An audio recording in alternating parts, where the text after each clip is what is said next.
Hi, ഞാൻ ഇന്ദു. കലാകാരന്മാരുടെയും കലാകാരികളുടെയും സ്വന്തം നാടായ കൊല്ലത്തുനിന്ന് വരുന്നു. സത്യം പറയാമല്ലോ പിള്ളേരെ, കഴിഞ്ഞ 3-4 എപ്പിസോഡ് കഴിഞ്ഞതിന് ശേഷം ഭയങ്കര ദാരിദ്ര്യമാണേ. വീട്ടിലല്ല, കണ്ടന്റിന്. അങ്ങനെ ഞാനിങ്ങനെ കണ്ടന്റും ആലോചിച്ച് പറമ്പിക്കട തെക്ക് വടക്ക് തേരാപ്പാര നടന്നപ്പോൾ ഉണ്ടല്ലോ, നമ്മുടെ ന്യൂട്ടൻ്റെ തലയിൽ ആപ്പിള് വീണില്ലേ, അതുപോലെ എൻ്റെ തലയിൽ ഒന്നും വീണില്ലടേ. പിന്നെ ഒരു ഐഡിയ കിട്ടി, എന്നെക്കുറിച്ച് തന്നെ അങ്ങ് പറയാമെന്ന്. പിന്നെ ഒന്നും പറയണ്ട, എന്നെക്കുറിച്ചല്ലേ. ഇല്ല, പാവയ്ക്ക് കീ കൊടുത്ത കണക്കുണ്ടല്ലോ, ഞാൻ ചറപറ ഓടി നടന്നങ്ങ് എഴുതി. പിന്നെ ഒടുക്കം എഴുതിയിട്ടും തീരുന്നില്ല. അവസാനം ഇത് കണ്ടോണ്ട് വന്ന എൻ്റെ കെട്ടിയവൻ, എൻ്റെ മോളെ നീ അവിടെ നിന്ന് ഡാൻസ് കളിക്കുന്നതൊക്കെ കൊള്ളാം, ഉച്ചയ്ക്ക് കഴിക്കാൻ ഞാൻ പുറത്തുനിന്ന് ഫുഡ് വാങ്ങിച്ചു തരുമെന്ന് നീ വിചാരിക്കേ വേണ്ട, വേണമെങ്കിൽ അടുക്കളയിൽ കയറി ഉണ്ടാക്കിക്കോളാൻ. അതോടുകൂടി എൻ്റെ കീ കൊടുത്തില്ല പാവ കാറ്റഴിച്ചു വിട്ട ബലൂൺ പോലായി. എന്നാലും ഞാൻ തോറ്റു കൊടുത്തില്ല. അപ്പം എന്നെക്കുറിച്ച് പറഞ്ഞു തുടങ്ങുകയാണ് കേട്ടോ. അപ്പം നിങ്ങളാരും വിഷമിക്കേണ്ട, കൂട്ടത്തിൽ ഞാൻ നിങ്ങളെയും കൊണ്ടുപോകും. ഈ വിഷമൊക്കെ ഇട്ട് വന്നാൽ അതിനങ്ങ് നമുക്ക് 90കളിലേക്ക് പോകണം. എവിടെ? അല്ലാതെ മസനഗുടി വഴി ഊട്ടിക്കല്ല. അപ്പോൾ ഈ 90കളിൽ പോകുമ്പോൾ നിങ്ങളും എൻ്റെ ഒപ്പം വരണമെന്ന് പറഞ്ഞാൽ എന്തിനാണെന്നറിയാവോ? നിങ്ങളിപ്പോൾ ന്യൂജൻ ആൾക്കാരല്ലേ, നിങ്ങൾക്ക് എൻ്റെ ഒപ്പം വരാം, എനിക്ക് നിങ്ങളുടെ ഒപ്പവും വരാം. അതെങ്ങനെയാണെന്ന് നമുക്ക് വഴിയെ അറിയാം കേട്ടോ. അങ്ങനെയുണ്ട്. ഏകദേശം എന്നെക്കുറിച്ച് പറയുന്നതിന് മുമ്പ് എൻ്റെ അച്ഛനമ്മമാരെക്കുറിച്ച് 2 വാക്ക്. എൻ്റെ അച്ഛൻ യൗവനം തുടങ്ങുന്നത് 40-ലാണെന്നാണല്ലോ പറയാറ് പൊതുവെ. അപ്പോൾ എൻ്റെ അച്ഛൻ 40 കഴിഞ്ഞ സമയത്താണ് കല്യാണത്തെക്കുറിച്ച് ചിന്തിച്ചത് തന്നെ. അതുകൊണ്ട് തന്നെ എൻ്റെ അമ്മയുടെ പ്രായം ഞാൻ പറയത്തില്ല കേട്ടോ, പുള്ളിക്കാരത്തി എന്നോട് പ്രത്യേകം പറഞ്ഞു വിട്ടായിരുന്നു പറയണ്ടെന്ന്. അപ്പോൾ അച്ഛൻ്റെ അമ്മയുടെയും കല്യാണത്തിന് വന്നവർക്കൊക്കെ ഭയങ്കര സങ്കടം. ഇത്രയും പ്രായമുള്ള മനുഷ്യനെ കൊണ്ട് എന്തിനാ പെങ്കൊച്ചിനെ കെട്ടിക്കുന്നതെന്ന്. ഇതിങ്ങനെ ചർച്ച നടന്നുകൊണ്ടിരിക്കുമ്പോഴാണ് അവിടെ സദ്യയ്ക്ക് സമയമായി. എല്ലാവരും കൂടി ഇടിച്ചു തള്ളി അങ്ങോട്ട് പോയി. ഇലയിട്ടു, ഇഡ്ഡലി വന്നു, സാമ്പാർ വന്നു, വട വന്നു. അച്ഛനെ കുറിച്ചുള്ള ചർച്ച അതോടെ നിന്ന് നമ്മുടെ നാട്ടുകാരല്ലേ ഇഡ്ഡലിയെ സാമ്പാറിനെ കുറിച്ച് അങ്ങ് തുടങ്ങി. അവരവിടെ തുടങ്ങിക്കൊണ്ടിരുന്നു. അച്ഛനും അമ്മയും കല്യാണം കഴിഞ്ഞ് വീട്ടിൽ പോയി. അങ്ങനെ വീട്ടിൽ ചെന്ന് ഏകദേശം അവർ സന്തോഷകരമായ ദാമ്പത്യമായിരുന്നു കേട്ടോ. ഒരു 2 വർഷം കഴിഞ്ഞിട്ടുണ്ടാവും. എൻ്റെ വീട്ടിൽ ആർക്കും മറക്കാൻ പറ്റാത്ത ദിവസം, എൻ്റെ ഒരു ഊഹം ശരിയാണെങ്കിൽ ജൂലൈ 23 തോന്നുന്നു കേട്ടോ. അന്നാണ് ഞാൻ ജനിച്ചത്. പക്ഷേ ഉണ്ടല്ലോ, ഇതിന് 1 വർഷം മുന്നേ എൻ്റെ ചേട്ടൻ ജനിച്ചായിരുന്നു. ആ ചട്ടിത്തലേന് ഈ കഥയിൽ വലിയ പ്രാധാന്യം ഇല്ലാത്തതുകൊണ്ടാണ് മുന്നേ പറയാഞ്ഞത്. ഈ ചട്ടിത്തലേന്ന് പറഞ്ഞപ്പോൾ നിങ്ങൾ തെറ്റിദ്ധരിക്കൊന്നും വേണ്ട. ഇവൻ്റെ ഹെയർ സ്റ്റൈൽ ഉണ്ടല്ലോ, ശരിക്കും പറഞ്ഞാൽ കറിച്ചട്ടി എടുത്ത് തലയിൽ കമത്തിയ പോലെ, അതുകൊണ്ട് പറഞ്ഞതാ. പക്ഷേ ഉണ്ടല്ലോ, എൻ്റെ അച്ഛനും അമ്മയും ഞങ്ങൾ സാമ്പത്തികമായിട്ട് അത്ര നല്ല ഫാമിലി അല്ലാത്തത് കൊണ്ടും ആദ്യത്തെ കുട്ടി ആണായതുകൊണ്ടും ഇനി രണ്ടാമതൊരു കുട്ടി വേണ്ടാന്ന് തീരുമാനിച്ചിരുന്നു. പക്ഷെ എന്തുകൊണ്ടാണെന്നറിയില്ല, എന്നെ പ്രഗ്നൻ്റായി 3 മാസം കഴിഞ്ഞപ്പോഴാണ് അമ്മയെ സത്യം തിരിച്ചറിഞ്ഞത്. അമ്മ ആദ്യം ചെന്ന് പറഞ്ഞത് പാർക്കുട്ടി അമ്മയുടെ തൊട്ട് അപ്പുറത്തെ വീട്ടിലെ അമ്മ. അയ്യോ, എൻ്റെ മോളെന്തിനാ വിഷമിക്കുന്നത്, ഇപ്പോഴത്തെ സാമ്പത്തിക സ്ഥിതിക്ക് ഒരു കുഞ്ഞിനെ ഒന്നും വളർത്താൻ പറ്റില്ലെങ്കിൽ നമുക്ക് കപ്പയ്ക്ക ഉണ്ടല്ലോ, കപ്പയ്ക്ക ചിലയിടത്ത് ഓമയ്ക്കെന്നൊക്കെ പറയും കേട്ടോ, അതങ്ങ് പരീക്ഷിക്കാന്ന്. എൻ്റെ അമ്മ പിന്നെ അണ്ണാറക്കണ്ണം പറയുന്നത് ചാടി ഇങ്ങനെ നടക്കുമല്ലോ, അതുപോലെ നാട്ടിക്കണ്ട കപ്പ മരത്തി മൊത്തം കയറി പഴുത്ത കപ്പയ്ക്ക, പച്ചക്കപ്പയ്ക്ക എല്ലാം തിന്ന് ഒരു പ്രയോജനം ഉണ്ടായില്ല.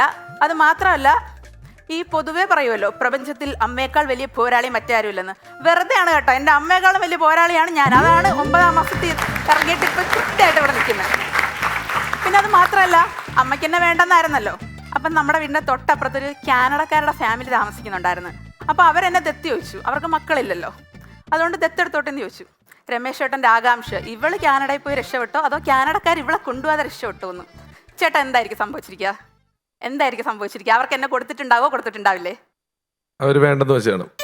അതാണ് മനസ്സിലിപ്പോൾ. അതുപോലെ തന്നെ അവരല്ല പക്ഷെ വേണ്ടെന്ന് വെച്ചത് എൻ്റെ അമ്മച്ചി, എൻ്റെ പൊന്നമ്മച്ചി തരത്തില്ലെന്ന് പറഞ്ഞ് കൂട്ടത്തിലൊരു ഡയലോഗും, അതെ സാമ്പത്തികം ഒന്നും ഇല്ലെങ്കിലേ കാക്കയ്ക്കും തൻകുഞ്ഞ് പൊൻകുഞ്ഞല്ലേന്ന്. ഈ പൊൻകുഞ്ഞിനെ വളർത്തിയ കഥ നിങ്ങൾ കേൾക്കണം. അവിടെയാണ് നിങ്ങൾ ഞാനും തമ്മിലുള്ള വ്യത്യാസം വരാൻ പോകുന്നത്. നിങ്ങളൊക്കെ ജനിച്ച സമയത്തുണ്ടല്ലോ, നിങ്ങളുടെ അച്ഛനും അമ്മയൊക്കെ ഈ 28 കെട്ടുണ്ടല്ലോ, നൂലുകെട്ട്, ചരട് കെട്ട്, അങ്ങനത്തെ സംഭവം നിങ്ങളുടെയൊക്കെ വീട്ടിൽ അടിയായിരുന്നിരിക്കും. 1.5 പവൻ വേണോ, 2 പവൻ വേണോ, അങ്ങനെ. എൻ്റെ വീട്ടിലും സെയിം അടി. 1.5 വേണോ, 2 വേണോ, അച്ഛൻ 1.5 മതി, അമ്മ 2 വേണം. ഒടുവിൽ അച്ഛൻ തന്നെ ജയിച്ചു. 1.5 ആയിട്ട് അമ്മ അപ്പുറത്തെ കടയിൽ പോയി, ചേട്ടാ 1.5 രൂപയുടെ കറുത്ത ചരട് വാങ്ങിച്ചോണ്ട് വന്നത് പോട്ടടേ. എൻ്റെ 28-നാണോ 48-നാണോ ഇവർ ഉദ്ദേശിച്ചെന്നറിയത്തില്ല, ഇത് ആരെയും സൈസ് ആവുന്നില്ല. എൻ്റെ അമ്മയില്ലേ ഭയങ്കര ബുദ്ധിമതി, അശ്ശേല് കിടന്ന തോർത്തിങ്ങി വലിച്ചെടുത്തു, അതിൻ്റെ ബാക്കി കൂടെ നൂലെല്ലാം കൂടെ പറിച്ചെടുത്തു, അങ്ങ് അഡ്ജസ്റ്റ് ചെയ്തു. ഓക്കെ, എങ്ങനെയുണ്ട്? പക്ഷേ ഉണ്ടല്ലോ, ചരട് ഇട്ട് കഴിഞ്ഞിട്ട് ഇപ്പോഴത്തെ ഒരു ന്യൂജൻ പിള്ളേരുടെ ചെവിയിൽ, നിങ്ങളെ എത്ര പേരിൽ അത് പേരുണ്ടാവുമെന്ന് എനിക്കറിയില്ല, എന്നാൽ ഇപ്പോഴത്തെ ന്യൂജൻ പിള്ളേരുടെ ചെവിയിൽ മെഹവിഷ് മിഷൂഷ്, ലിയാൻഡ്ര സയനോര സാനു അലക്സാണ്ടർ, ഫ്രെഡിനാൻഡ് ഫ്രെഡറിക്. എന്ത് ഷേക്സ്പിയറിന്റെ നാടകത്തിലെ ക്യാരക്ടർ അല്ല, ഇപ്പോഴത്തെ പിള്ളേരുടെ പേര്. പക്ഷേ ഉണ്ടല്ലോ, ഈ 3-ാം മാസം ഒരു ചടങ്ങുണ്ട്, അത് നിങ്ങൾക്ക് ആർക്കും കിട്ടി കാണത്തില്ല, എനിക്ക് മാത്രമേ കിട്ടിയിട്ടുണ്ടാവും. എന്താന്നല്ലേ, 3-ാം മാസത്തിൽ കടം കയറിയിട്ട് എൻ്റെ വീടങ്ങ് വിറ്റ്, അത്രേ ഉള്ളു. പക്ഷെ വീട് വിറ്റതല്ല സംഭവം. അപ്പോഴും വന്ന് നമ്മുടെ പാർക്കുട്ടിയമ്മ, എന്താ ഈ കൊച്ചിന്റെ ജന്മസമയം ശരിയല്ല കേട്ടോ, നാള് ശരിയല്ല, അല്ലാതെ എന്റെ തന്തപ്പടി 7-8 കൊല്ലം മുന്നേ കടം വാങ്ങിച്ചുണ്ടാക്കിയാൽ അവർക്ക് ഒരു കുഴപ്പമില്ല, 3 മാസം മുന്നേ വന്ന എന്റെ കുഴപ്പമൊന്നും. പിന്നെ ഉണ്ടല്ലോ, 6-ാം മാസത്തിൽ ചോറൂണുണ്ട്, മുട്ടയടിക്കലുണ്ട്. അച്ഛനും അമ്മയും കൂടെ ഒരു ലിസ്റ്റ് അങ്ങ് ഇടും. തിരുപ്പതി, പളനി, ഗുരുവായൂർ, മൂകാംബിക, ആറ്റുകാൽ, ചോറ്റാനിക്കര. സത്യം പറഞ്ഞുണ്ടല്ലോ, ഇത് മക്കൾക്ക് ചോറ് കൊടുക്കാനാണോ അച്ഛനും അമ്മയ്ക്കും ടൂർ പോകാനാണോ എന്ന് എനിക്ക് ഇതുവരെ മനസ്സിലായിട്ടില്ല. അവിടെ എൻ്റെ അമ്മ വിജയിച്ചു. എങ്ങനെയാന്നല്ലേ, തൊട്ടപ്പുറത്ത് അമ്പലത്തിൽ സമൂഹ സദ്യ ഉണ്ടായിരുന്നു. അമ്മ പോയി ചോറ് വാങ്ങിച്ചുകൊണ്ട് വന്ന് സാമ്പാറുമായിട്ട് നാക്കേ തേച്ച് നൈസായിട്ട് എന്നെ അങ്ങ് തേച്ച്, എവിടെയും പോയില്ല. പിന്നെ ഒരു കൊല്ലമായപ്പോൾ നിങ്ങളൊക്കെ ബർത്ത്ഡേക്ക് കേക്ക് മുറിച്ച് കാണും. ബാർബി ഡോള്, സ്പൈഡർമാന്, 5 തട്ട് 4 തട്ട്. അവിടെ എൻ്റെ അമ്മ വിട്ടുകൊടുത്തില്ല.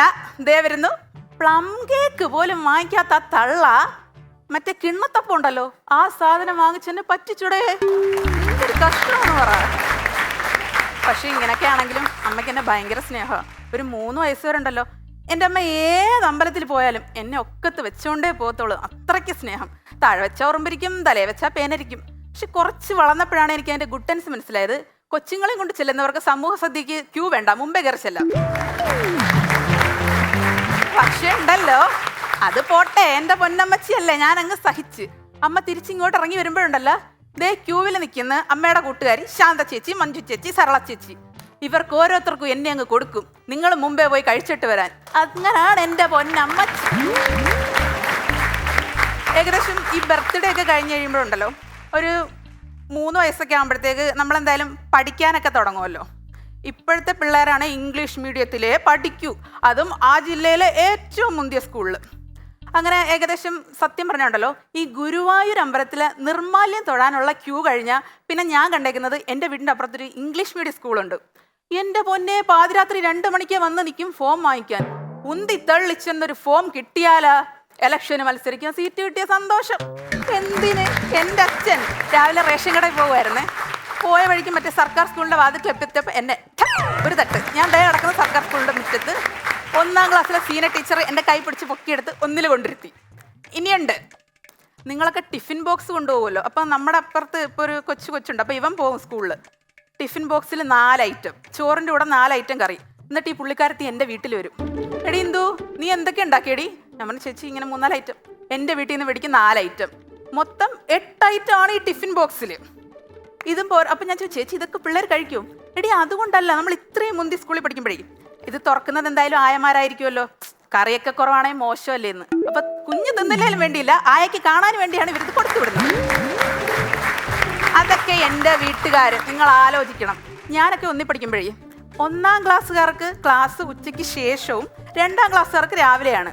പക്ഷെ ഞാനുണ്ടല്ലോ, ഈ വീട്ടിലുള്ള ബാക്കി എൻ്റെ അച്ഛൻ, അമ്മ, ചേട്ടൻ ഇത് നിങ്ങളെ തീറ്റിപ്പോറ്റാൻ വേണ്ടിയുണ്ടല്ലോ, ഉച്ചയാകുമ്പോൾ എന്നെ മറ്റേ കഞ്ഞി ചരുവുണ്ടല്ലോ അതും തന്നു വിടും. ഞാൻ വേണം ഇവരെയും കൂടെ തീറ്റിക്കാൻ. എങ്ങനെയുണ്ട് ഇപ്പോൾ 8 കൂട്ടം കൊണ്ട് പിള്ളേരും കഞ്ഞി വാങ്ങിച്ചുകൊണ്ട് വന്ന ഞാനും. പക്ഷെ എൻ്റെ ഈ ദുഃഖം മനസ്സിലാക്കിയ കേരള സർക്കാർ തൊട്ടടുത്ത വർഷം മുതൽ രാവിലെ മുതൽ വൈകിട്ട് വരെ ക്ലാസ് വെച്ചു. ഞാൻ അങ്ങനെ അതിൽ നിന്ന് രക്ഷപ്പെട്ടു. ഇനിയിപ്പം പഠിച്ച് അങ്ങ് 10-ാം ക്ലാസ്സിൽ ചെല്ലുമല്ലോ. 10-ാം ക്ലാസ്സിൽ ചെല്ലുമ്പം 10-ൽ ജയിക്കുമ്പോൾ ഇപ്പോഴത്തെ അച്ഛൻ്റെ അമ്മയുടെ വിചാരം ഏതാണ്ട് ലൈസൻസ് കിട്ടിയെന്നാ. അപ്പോഴേ പിള്ളേർക്ക് ബൈക്കങ്ങ് എടുത്തു കൊടുക്കും. അതൊക്കെ എൻ്റെ അച്ഛൻ, അച്ഛാ ഞാൻ 10-ൽ ജയിച്ചു, എനിക്ക് സൈക്കിള് വേണം. അച്ഛൻ നേരെ വേലിയിൽ പോയിട്ട് മറ്റേ പത്തൽ വെട്ടിക്കൊണ്ടുവന്ന്, അയ്യോ ഇത് പറഞ്ഞാൽ എന്നെ അടിക്കാനൊന്നുമല്ല, പോപിള്ളാരെ എൻ്റെ അച്ഛൻ അങ്ങനെയൊന്നും ചെയ്യത്തില്ല.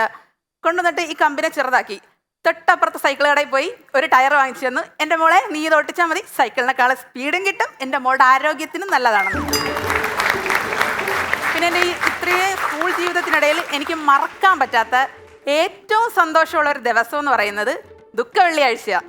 അതെന്താ കാരണം എന്ന് വെച്ചാൽ എൻ്റെ കൂട്ടുകാരി മഞ്ജു ആണ്, പുള്ളിക്കാരത്തി ക്രിസ്ത്യനാണ് കേട്ടോ. അപ്പോൾ ഈ ദുഃഖവെള്ളിയാകുമ്പോൾ പറയും, എടി ഈസ്റ്ററാണ് വരുന്നത്, അങ്ങ് വീട്ടിൽ വരണേ. പിന്നല്ല, ആകെ കൂടി വർഷത്തിൽ ഒരു ദിവസമാണ് നല്ല ഫുഡ് കഴിക്കുന്നത്, നമ്മളത് മിസ് ചെയ്യുമോ? പോവും. അങ്ങനെ അതാണ് എൻ്റെ ഈസ്റ്റർ ഓർമ്മ.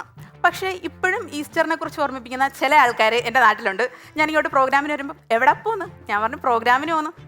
ചെല്ല് അപ്പം നാളെ സിനിമാ നടിയായിട്ട് വരുമെന്ന്. അപ്പം ഞാൻ ആദ്യമൊക്കെ എനിക്ക് ഭയങ്കര വിഷമമായിരുന്നു കേട്ടോ. ഇപ്പം ഞാൻ തിരിഞ്ഞു നിന്നിട്ട് പറയേ, അതെ ദുഃഖവെള്ളിയാണെങ്കിൽ, ഇന്ന് എൻ്റെ ദുഃഖവെള്ളിയാണെങ്കിൽ നാളെ കഴിഞ്ഞ ഈസ്റ്റർ വരുമല്ലോ, അതുപോലെ ഒരു ഈസ്റ്റർ എനിക്കും ഉണ്ടാകും കേട്ടോ.